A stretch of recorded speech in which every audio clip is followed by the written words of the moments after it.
मैं हूं नेहा आनंद और मनी गुरु में आपका स्वागत है। हर माँ बाप का सबसे अहम लक्ष्य होता है अपने बच्चों को एक सुनहरा भविष्य गिफ्ट करना। बच्चों की प्राइमरी से लेकर हायर एजुकेशन का खर्चा हो या फिर उनकी दूसरी जरूरतों पर लगने वाला पैसा, हर चीज के लिए आप फाइनेंशियल प्लानिंग कर सकते हैं। और ये कैसे करना है, यही आज हम आपको बताने वाले हैं। और बच्चों की फाइनेंशियल प्लानिंग करने के लिए हमारे साथ जुड़ गए हैं एक बेहद ही खास मेहमान। हमारे साथ आज हैं कंप्लीट सर्कल के वेस्ट जोन हेड विकास पुरी जी। विकास जी, बहुत बहुत स्वागत है आपका जी बिजनेस पे। तो विकास जी, बहुत बेहतरीन मौका है ये, चिल्ड्रंस डे नजदीक है और हर माँ बाप की एक कंसर्न होता है कि किस प्रकार से उनके बच्चों का जो भविष्य है उसे सिक्योर किया जाए, और इसमें सबसे महत्वपूर्ण होती है फाइनेंशियल प्लानिंग। तो मुझे ये बताइए कि जब हम एक आम फाइनेंशियल प्लानिंग की बात करते हैं, उससे ये जो बच्चों के लिए फाइनेंशियल प्लानिंग है वो कितनी अलग हो जाती है और ये क्यों जरूरी है? तो सबसे पहले मैं सभी बच्चों को, देश के सभी बच्चों को happy children's day in advance बोलता हूँ। As far as children financial planning is concern, तो ये बहुत इंपॉर्टेंट है बिकॉज आज की डेट में पेरेंट्स के लिए जो सबसे अहम मुद्दा रह गया, बिकॉज अभी बहुत एसेट लाइट मॉडल पे लोग चलते हैं। जैसे कार खरीदना आप लोगों की बहुत ज्यादा कोई अहमियत नहीं रह गई है, वो ओला, उबर और इस तरह के यूज करते हैं फैसिलिटीज। वैसे ही बहुत सारी न्यू जनरेशन में लोग एसेट ओन नहीं करना चाहते कि हम फ्लैट खरीदें, पूरी कमाई उसमें डाल दें, तो they prefer rental flats. But जब एजुकेशन की बात आती है तो पेरेंट्स उसमें बिल्कुल नहीं सोचते। वो किसी भी सिटी का जो बेस्ट स्कूल होता है उसमें उसको बच्चों को पढ़ाना चाहते हैं, उनको बेस्ट स्पोर्ट्स अकेडमीज में भेजना चाहते हैं। तो इन सब के कारण क्या होता है कि पेरेंट्स वहां पे कोई कॉम्प्रोमाइज नहीं करते। तो कोई भी अगर आप सिटी पकड़ लीजिए तो उसके जो बेस्ट स्कूल्स हैं उनकी फीस आप देखेंगे तो आजकल एक टियर 2 सिटी के स्कूल्स भी आजकल 60-70 हजार 80 हजार की रेंज में फीस कमांड करते हैं। बिल्कुल। तो इसी तरीके से एजुकेशन और बच्चों की जो फ्यूचर प्लानिंग है, उनकी हायर एजुकेशन, इसके ऊपर इतना ज्यादा फोकस है पेरेंट्स का। और नॉट ओनली दैट, बच्चों के ऊपर जो ट्रेनिंग्स है आजकल, आप जिस तरीके से आप कोर्स में देखेंगे उसमें जो खर्चे होते हैं, तो उनको मैनेज करने के लिए पेरेंट्स फाइनेंशियल प्लानिंग कर भी रहे हैं, करते हैं, और जो नहीं करते उनको करना चाहिए, बिकॉज एक बहुत ही जरूरी हिस्सा है लाइफ का।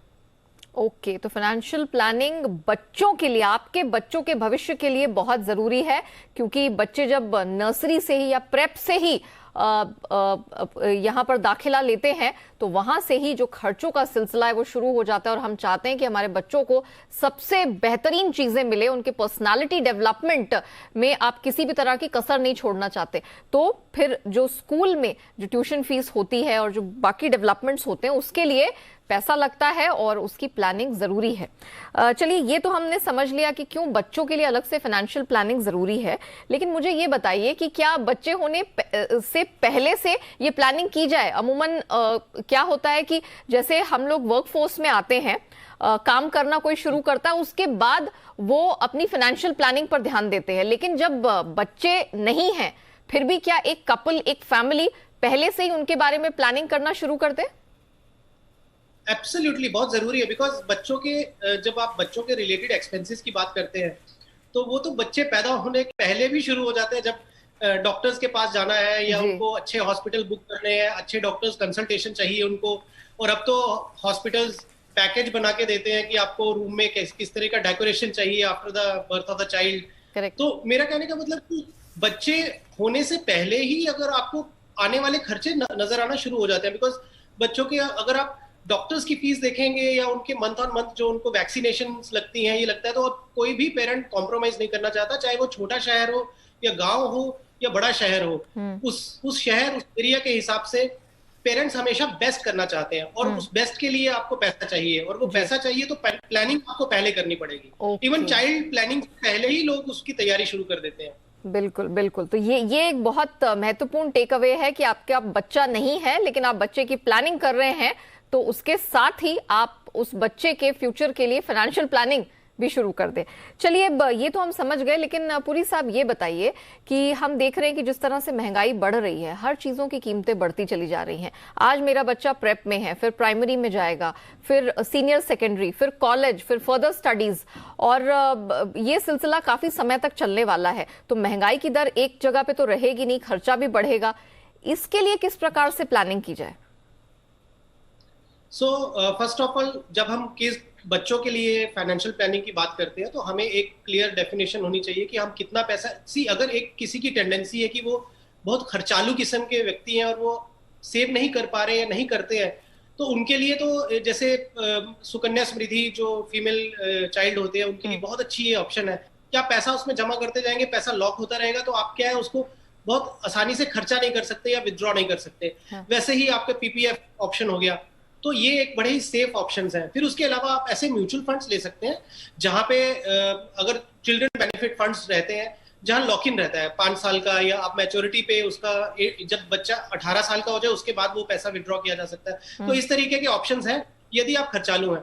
और यदि कोई भी व्यक्ति ये कंट्रोल रख सकता है कि हाँ वो अपनी जो सैलरी है या बिजनेस है, जो भी उनके कैश इनफ्लोज है, उसमें से वो एक पोर्शन बच्चों के लिए हमेशा निकाल सकते हैं और निकालते हैं और वो डिसिप्लिन मेंटेन कर सकते हैं, तो फिर ऑल वेदर म्यूचुअल फंड्स जो होते हैं वो उसमें एसआईपी रूट के थ्रू आप कर दीजिए और एक गोल सेट कर दीजिए कि जब बच्चा स्कूल जाना शुरू करेगा तो उसमें जो एक फी लगती है एडमिशन फी, उसके लिए फर्स्ट पड़ाव जो हो गया। हाँ। फिर उसका बड़ा पड़ाव हो गया जब बच्चे 10th 12th में आते हैं तो उनके लिए एक कोचिंग क्लासेस का एक खर्चा होता है जो पेरेंट्स को आता ही है। Correct. या फिर प्रोफेशनल कॉलेज में जाएंगे तो उसमें एक बल्क में जो पैसा लगता है शुरू में उनका एडमिशन फी एंड ऑल। सो अलग अलग लाइफ स्टेजेस जो रहती है बच्चों की, उसमें अलग अलग लाइफ साइकिल में वो एक अलग अलग गोल के हिसाब से उसको प्लानिंग कर सकते हैं। तो जैसे मैंने ये बताया कि पीपीएफ हो गया, सुकन्या समृद्धि ऑप्शन हो गया, या म्यूचुअल फंड हो गया, या कुछ यूनिट लिंक प्लान्स भी होते हैं, तो इस तरीके से अगर वो लेके एक डिसिप्लिन वे में करना शुरू कर दें तो over a period of time जब वो जरूरत आएगी तो प्रेशर नहीं आएगा। सो अभी कोविड में जैसे हमने देखा कि बहुत सारे लोगों की जॉब लॉसेस हुए या सैलरी कट्स हुए, जिन्होंने फाइनेंशियल प्लानिंग करके रखी थी अच्छे से उनको उतना प्रभाव नहीं पड़ा, लेकिन जिन्होंने अपना फाइनेंशियल प्लानिंग नहीं किया था या उनके पास में सेविंग्स नहीं थी उतनी और ऊपर से सैलरी कट्स हुए, तो वो मेंटली भी बहुत ज्यादा अफेक्ट हुए और इकोनॉमिकली ऑल्सो उनको बहुत ज्यादा चैलेंजेस आए, और जिसकी वजह से उनको अपना लाइफस्टाइल चेंज करना पड़ा या बहुत सारी चीजें ऐसी थी जो वो नहीं करना चाहते थे करनी पड़ी। तो हमारा सबमिशन यही रहता है कि बच्चों के लिए तो स्पेशली आप वो कर दीजिए, और आजकल पेरेंट्स थोड़े अवेयर हो गए हैं तो वो किसी तरह का कॉम्प्रोमाइज नहीं करना चाहते बच्चों के लिए, बिकॉज पेरेंट्स को ये मालूम है कि घर आज है या नहीं है, लेकिन करियर बच्चे का अगर बन गया तो वो बच्चे खुद से ही एसेट क्रिएट कर देंगे आने वाले टाइम में। करेक्ट। ये आपने बहुत महत्वपूर्ण बात कही, और निवेश इसके लिए आज से ही करना है, अभी से ही करना है, और जैसे आप बच्चों को लेकर प्लानिंग कर रहे हैं उसी के हिसाब से आपको हर एक पड़ाव को ध्यान में रखते हुए यहाँ पर प्लानिंग करनी है। चलिए, ये तो हमने इन्वेस्टमेंट की बात कर ली, लेकिन इंश्योरेंस का कितना महत्व है पुरी साहब, ये जरा बताइए, क्योंकि अक्सर होता है कि हम पैसे डालने की यहाँ पर इन्वेस्टमेंट्स की बात करते हैं, कोई अलग म्यूचुअल फंड ले लेते हैं या जितने अलग अलग आपने डेस्टिनेशंस बताए, सुकन्या समृद्धि है, पीपीएफ है वगैरह वगैरह, लेकिन इंश्योरेंस का कितना महत्व है, इसे कैसे कंसिडर करना चाहिए जब आप चाइल्ड फाइनेंशियल प्लानिंग कर रहे हैं? बेसिकली इंश्योरेंस बच्चे के लिए जरूरी नहीं है, इंश्योरेंस पेरेंट्स के लिए जरूरी है और फादर के लिए या अर्निंग मेंबर के लिए जरूरी है। तो उनका इंश्योर्ड होना इज वेरी इंपॉर्टेंट, बिकॉज कुछ भी इवेंचुअलिटी होती है तो वो बच्चों के करियर पे इम्पैक्ट नहीं आना चाहिए। तो उसके लिए term plan is the best option, और वो स्पेशली पेरेंट्स को करना चाहिए जो अर्निंग मेंबर्स हैं।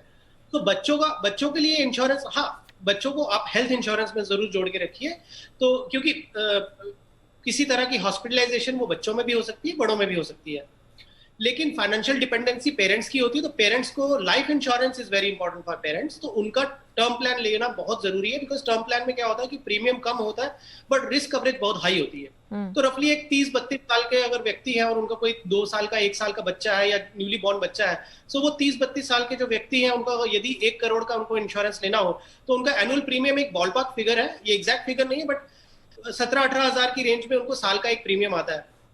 तो मान लीजिए 10 साल का या 20 साल का उन्होंने किया तो 2.5-3 लाख रुपए 4 लाख रुपया खर्चा करके वो 1 करोड़ के लिए उन्होंने अपने आप को कवर कर लिया। तो वो एक बार उन्होंने करके लॉक करके छोड़ दिया, तो फिर उनको ये चिंता नहीं करने की जरूरत है कि भगवान ना करे कोई कैसी त्रासदी आ जाए या कुछ इवेंचुअलिटी हो जाए तो पीछे जो फैमिली है वो अफेक्ट हो जाए। तो इसलिए term plan is very important. Health insurance is important for the entire family, उसमें बच्चों को भी जोड़ के रखना बहुत जरूरी है, और अगर शुरू से ही बच्चों को जोड़ के रखेंगे तो उनके प्रीमियम भी कम रहते हैं हेल्थ इंश्योरेंस के। Very well. चलिए, ये तो हम बात कर रहे हैं कि अपने बच्चों के भविष्य को कैसे सिक्योर करना है और किस प्रकार से फाइनेंशियल प्लानिंग करनी है, कहाँ कहाँ कब कब कितने ड्यूरेशन के लिए पैसा लगाना है। लेकिन बच्चों को भी हम एक आप कह सकते हैं कि एक छोटी उम्र से ही इज इट वाइज कि हम उनमें एक हेल्दी मनी हैबिट्स या इन्वेस्टमेंट हैबिट्स डाल सके? अगर हाँ, तो कब से इसकी शुरुआत करनी चाहिए और किस प्रकार से हम उन्हें मनी वाइज बना सकते हैं? बहुत इंपॉर्टेंट है, और यही एक फाउंडेशन होती है किसी के अच्छे फाइनेंशियल प्लानिंग या प्लानर बनने की। बिकॉज बच्चों को शुरू से ही जब उनको समझ आ जाए कि किसी चीज को बचाना क्या होता है, जैसे भारत एक त्योहारों का देश है। अभी क्या होता है, हम अपने रिलेटिव्स के जाते हैं, बच्चों को पैसे मिलते हैं, अंकल आंटी लोग पैसे देते हैं उनको, तो उनको ये सिखाना जरूरी है कि ये आपके लिए एक पिगी बैंक में जाना चाहिए पैसा। ये पिगी बैंक में जब थोड़ा जमा हो जाए तो उसको बैंक में डालेंगे, और बच्चों को लेके जाइए, उनको प्रोसेस बताइए कि बैंक में कैसे पैसा जमा होता है। सो वो एक बच्चों के अंदर एक इकोसिस्टम क्रिएट करना बहुत जरूरी है। बिकॉज यदि बच्चों के दिमाग में शुरू से ही कोई चीज आती है, वो लंबे समय तक उनके जहन में रहती है। तो ये बहुत जरूरी है। जैसे एक छोटे सी मैं आपका समय लूंगा कि मार्शमैलो टेस्ट होता है, उसमें ये देखा जाता है कि बच्चों से पूछा जाता है कि आपको हम 5 टॉफी अभी देंगे, आप अभी लेना चाहेंगे, या आपको 2 घंटे के बाद में हम 10 टॉफी देंगे तो आप 10 टॉफी लेंगे। तो उसमें ये देखते हैं कि कौन से बच्चे जो है वो कहते हैं नहीं, मुझे अभी 5 टॉफी दे दीजिए और मैं वेट नहीं कर सकता हूँ। और जो बच्चे बोलते हैं हाँ ठीक है, 5 के 10 मिलेंगे तो मैं 1 घंटे के बाद देने के लिए रेडी हूँ, तो वो बच्चे हमें लाइफ में बेटर करते हैं as compare to the earlier option. तो मेरा कहने का मतलब कि ये एक छोटी छोटी चीजें होती है, फाउंडेशन है, जो घर से ही हमें बच्चों को सिखानी चाहिए। उनको बताना चाहिए कि सेविंग क्यों इंपॉर्टेंट है। और फिर वो छोटी छोटी मनी गेम्स होती हैं, आजकल बहुत सारी मनी गेम्स आ गई हैं, बुक्स आ गई हैं, बहुत फन एंड गेम्स के थ्रू भी बच्चों को वो सिखाया जा सकता है। तो ये बहुत जरूरी है, और ये फाउंडेशन घर से ही शुरुआत होती है इसकी। बिल्कुल। तो अभी से इनफैक्ट जब आपको लगे कि आपका बच्चा कम्युनिकेशन के एज का हो गया, बातचीत कर सकता है, अपनी बात आप तक पहुंचा सकता है और आपकी बात समझ सकता है, तभी से आप उनको ये छोटी छोटी जो मनी वाइज आप कह सकते हैं कि उनके लाइफस्टाइल में ही अगर इस तरह की सेविंग से जुड़ी हुई, निवेश से जुड़ी हुई छोटी छोटी बातें उनके स्तर पे समझा सके, तो ये आगे जाके उनके लिए ही फायदेमंद होगा और वो निवेश का और बचत का महत्व बचपन से ही समझ पाएंगे। बहुत महत्वपूर्ण बात है विकास जी ने कही। अच्छा विकास जी, ये तो बच्चों की बात हो गई और पेरेंट्स की बात हो गई, जहां पर फादर एंड मदर दोनों हैं। लेकिन हम देख रहे हैं सोसाइटी में बहुत से ऐसे केसेस होते हैं जहां पर एक सिंगल पेरेंट है जिसको एक बच्चे को बड़ा करने का भार उठाना पड़ता है। उनके लिए बतौर फाइनेंशियल प्लानिंग आपकी क्या सलाह होगी?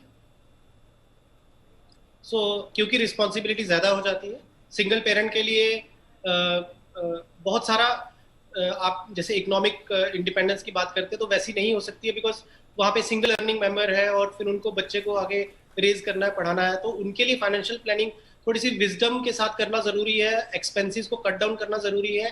हाँ, सिंगल पेरेंट में ऐसा जरूरी नहीं है कि सिंगल पेरेंट हुआ तो उनकी कैश इनफ्लोज बहुत ही खराब से है। हो सकता है सिंगल पेरेंट बहुत अच्छी जॉब या बहुत अच्छा बिजनेस कर रही है या कर रहे हैं, तो बट उनके लिए ये जरूरी ही है, बिकॉज आपको दो तरफा सपोर्ट नहीं है, ये एक तरफा सपोर्ट है।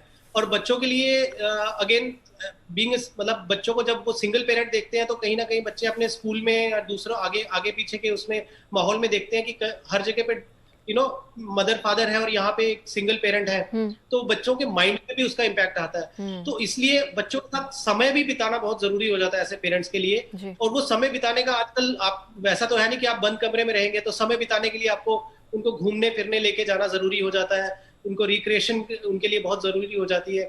तो ये सब it comes with some cost.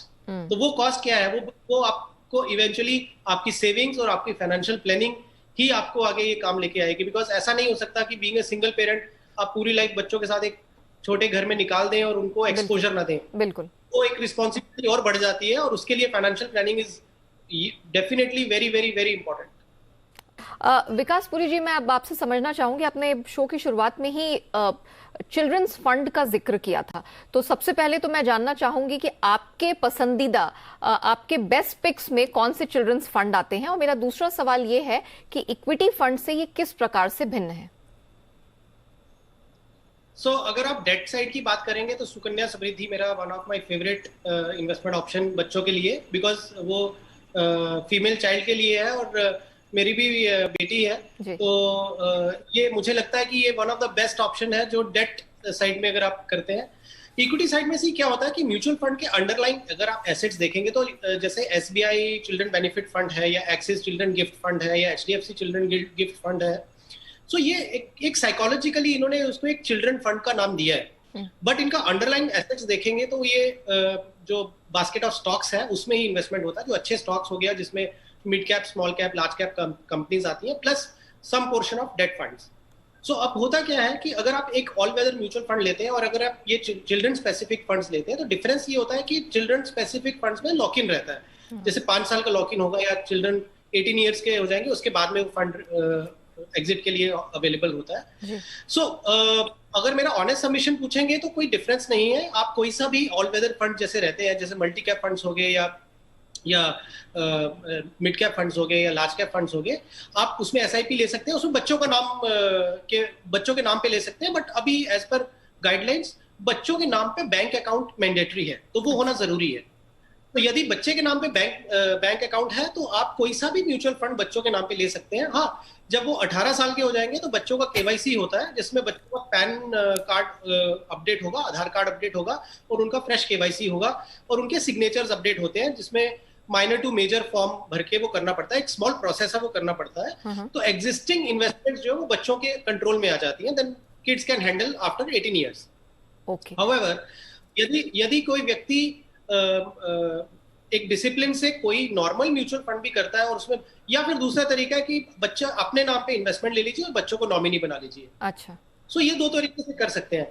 सो इसमें कोई जरूरी नहीं है कि जो चिल्ड्रन स्पेसिफिक फंड्स हैं वही बच्चों के लिए हैं। ऑल वेदर फंड्स जो रेगुलर म्यूचुअल फंड्स हैं वो बच्चों के नाम पे लिए जा सकते हैं। अच्छा। और 18 साल के बाद वो बच्चों के नाम पे कंट्रोल बच्चों के पास चला जाता है। ओके विकास जी, मुझे बताइए कि ये जो बच्चों से रिलेटेड फाइनेंशियल प्लानिंग है, क्या हम इसे अपनी एक जनरल फाइनेंशियल प्लानिंग के साथ मिक्स कर सकते हैं? मिसाल के तौर पर अगर मेरे पास कुछ फंड्स हैं जिसमें मैं अपने करियर की शुरुआत से ही पैसा लगाती रही हूं और अब मैं चाह रही हूं कि मेरे बच्चे के लिए भी एक प्लानिंग हो, तो क्या ये दोनों पैरेलली चल सकती हैं या मुझे इन दोनों को अलग अलग रखना पड़ेगा?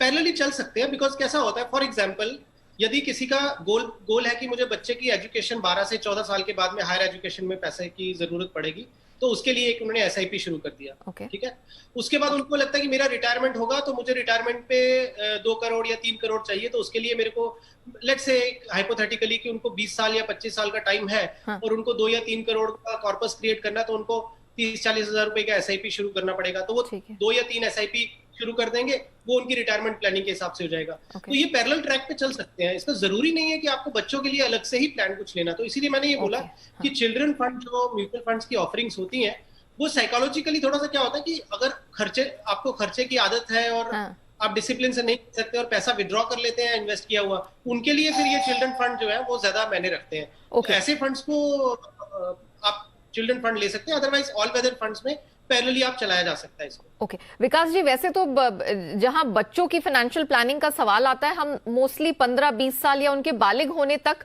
के लिहाज से हम पैसे लगाते हैं, जैसे मिसाल के तौर पर सुकन्या समृद्धि कि उसमें एक समय का लॉक इन होता है। मुझे ये बताइए कि अगर मैं अपने बच्चे के एजुकेशन के दौरान मुझे बीच में कहीं लगता है कि नहीं, इस स्कूल से निकालकर मुझे इस स्कूल में डालना है या एक बोर्डिंग में डालना है जो शायद करंट एजुकेशन के मुकाबले महंगा पड़ेगा, तो ये जो बीच के जो खर्चे होते हैं जो शायद 2 साल में आए या 5 साल में आए, क्या इसके लिए अलग से ड्यूरेशन प्लानिंग और इस ड्यूरेशन को, इन ड्यूरेशंस को ध्यान में रखते हुए छोटे या मध्यम अवधि के कुछ फंड्स हैं जो आप रेकमेंड करेंगे?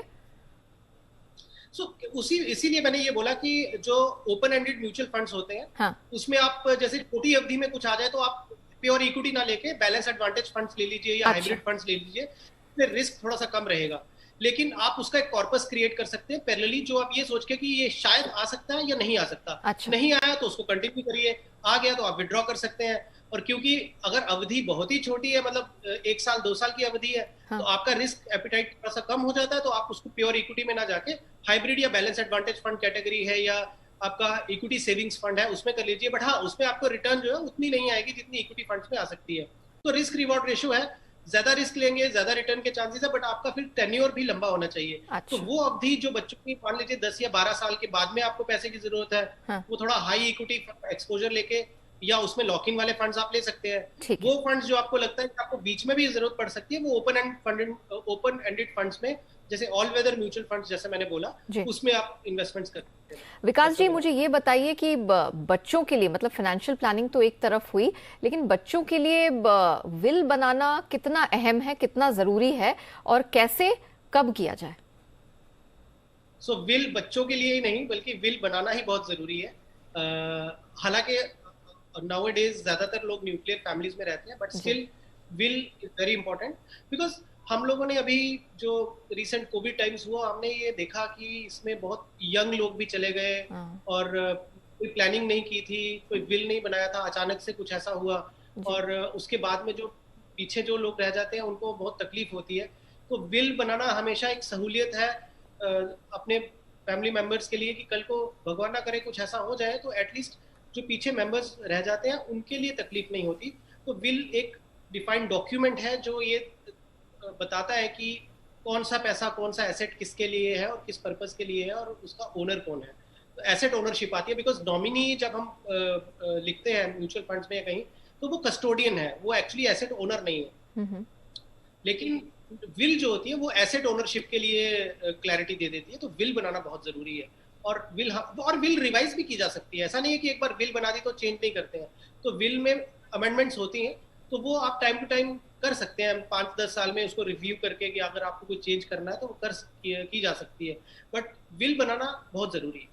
ओके विकास जी, एक और बात, हम हमेशा जब भी फाइनेंशियल प्लानिंग की बात आती है तो हमेशा एक रिव्यू की बात की जाती है या रीडाइवर्सिफिकेशन की बात की जाती है।